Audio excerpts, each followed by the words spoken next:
On June 22, 1977, Ben Penhallow and Darlene Jervis were out for a night drive in the Central Oregon Desert between Redmond, Oregon and Sisters, Oregon. Around 11:45 p.m., the two teenagers happened upon a young woman who was covered in blood. The woman's name was Terry Jentz, and she had just been the victim of a brutal attack while camping near Klein Falls, Oregon. But before we get started, I'm going to ask you to lightly knock the dust off the subscribe button and hit the notification bell so you don't miss more Oregon stories and adventures just like this one.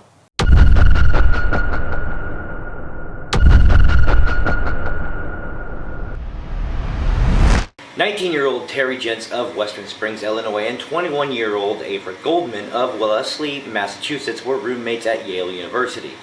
The two had become good friends, and instead of returning to their respective homes after the 1977 school year had ended, they decided they would take a 3,000-mile bicycle trip across the United States, ending their adventure in Astoria, Oregon.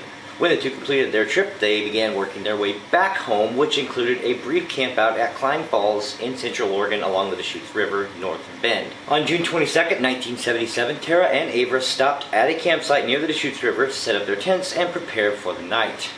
Terry and Avra kind of shared a moment of nervousness about the area. Both women shared a feeling that they were being watched. Terry was later quoted as saying, "It was an animal instinct of danger, and we both had it. We both had it separately, and we both shared it with one another." Around 11:30 p.m., both women were asleep in their tents when they were awakened by the sound of a truck revving its engine. Before either of them understood what was happening, the driver of the truck drove directly over the top of the two women's tent, stopping directly on top of them. Terry was pinned down under one of the tires, which had come to a stop almost directly on top of her chest. The initial attack would leave her with a broken collarbone. Both of her arms were broken, one of her legs, several ribs, as well as a collapsed lung. After the vehicle stopped on top of Terry, the man opened the truck door and got out brandishing a hatchet and approached Avra, who was relatively unharmed at this point. He lifted the hatchet and began hitting Avra in the head multiple times. Terry said of the attack, "I heard my friend scream sharply, 'Leave us alone,' and then I heard a blow, and then I heard 6 more. Just like that." When he was done with Avra, he approached Terry. Terry pleaded with the man to take whatever he wanted, but to please just leave. The man lifted his hatchet once again and swung it down at Terry. The man did land a number of blows on Terry, but none of them did any significant damage. In a miraculous moment of what must have been pure adrenaline, Terry caught the hatchet in her hand just before it hit her chest. And after a couple of minutes, he simply got back in the truck and he drove away. Terry, who was severely injured, including multiple broken bones, hatchet wounds, and a collapsed lung, managed to get up and stumble her way to the nearest road. At the same moment she arrived at the road, two teenagers, Ben Penhallow and Darlene Jervis, who were out for a late-night summer drive around the high desert, happened to pass by and saw Terry, who was a bloody mess, and they stopped to help her. Darlene would later be quoted as saying that Terry was so bloody it was dripping off her hair. Bill and Darlene drove Terry back to the campsite to tend to Avra, who, despite being hit in the head with a hatchet at least 7 times, was still alive. Upon arriving back at the campsite, they quickly noticed the headlights coming towards them. Fear crept in as they believed the attacker was coming back for another attack. However, after a moment, the vehicle sped away and no one was able to get a good view of the vehicle. Police arrived at the campsite shortly after midnight and began reviewing the scene. Both Terry and Avra were rushed to the St. Charles Medical Center in Bend, Oregon. Other than being severely traumatized by the attack, Terry would make a full recovery. Avra underwent a 9-hour surgery and did recover, but was left with permanent vision problems. Even though he had stood directly over the top of her, Terry did not get a good look at the attacker's face. The only thing she was certain about was that the attacker was physically fit and looked like a stereotypical cowboy, something not terribly uncommon for the Central Oregon area during the 1970s. Avra, however, did not remember anything about the attack and still does not remember anything about the attack to this day. The only evidence police could find at the scene were tire tracks, and the police determined that the vehicle used in the attack had 3 bald tires, with one still having significant tread. Despite the shortage of physical evidence and eyewitnesses, police did have 2 key suspects.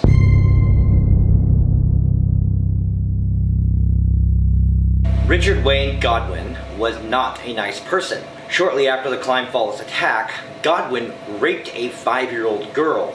He then killed and decapitated the young girl, keeping the skull of his victim on his nightstand. A female family member who Godwin had been accused of raping told police that Godwin was staying at the Klein Falls area the night of the attack, though this information could not be verified. While Godwin was considered a suspect, Terry would say that he didn't have the right build for who she saw standing above her. Due to the lack of physical evidence and Terry being unable to identify him, Godwin was never charged with the Klein Falls attacks, but was sentenced to life in prison for raping and killing the 5-year-old girl. Richard Godwin would die in prison in October of 2022.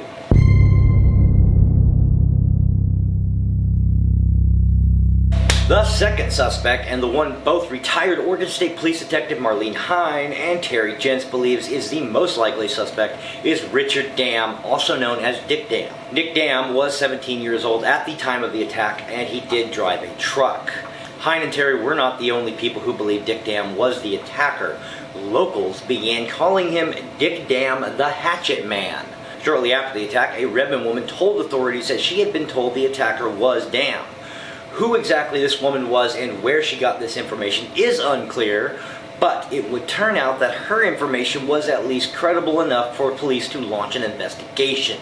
Janie Fraley, Dam's girlfriend at the time of the attack, told police that Dam had changed the tires on his truck right around the time of the attack, and he had removed a toolbox which was in the back of his truck, which she said contained a hatchet.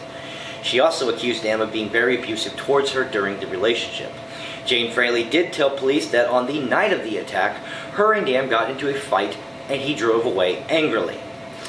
Dick Dam was interviewed by police several times and he was never able to provide where he was on the night of the attack. Dam did take 2 different polygraph tests and the results were showing that he was deceptive, meaning that whatever question he was being asked, he was lying according to the polygraph machine, which is not admissible in a Florida law. However, the validity of the results were called into question when it was revealed that Dam had been using methamphetamines at the time he took the polygraphs, so those polygraphs were essentially useless. Dam was never charged in the assault of Terry and Avery. He was re-interviewed and re-investigated in 1997, so 20 years after the attack, but the statute of limitation had long since run out. The statute of limitation in Oregon for felony assault is 3 years. Dick Dam the Hatchet Man has had multiple arrests over the years for everything from harassment to criminal trespassing to assault and battery, and those just only go back to 2002. There are a whole lot more. I was unable to find Dick Dam's current whereabouts, but the last arrest I could locate was in Redmond, Oregon in 2017 for driving under the influence, reckless driving, assault in the 4th degree, and strangulation. He is currently 63 years old, and it appears he is still a piece of shit to this day. It has been 46 years since the attack on Terry Jentz and Avery Goldman. The statute of limitation has long since expired, and to this day no one is 100% sure who attacked the 2 young women or why they were attacked. If you want further details on this story, you can check out Terry Jentz's book titled Strange Piece of Paradise. Until next time, hit the thumbs up button and subscribe to my channel for more Oregon adventures and stories just like this one.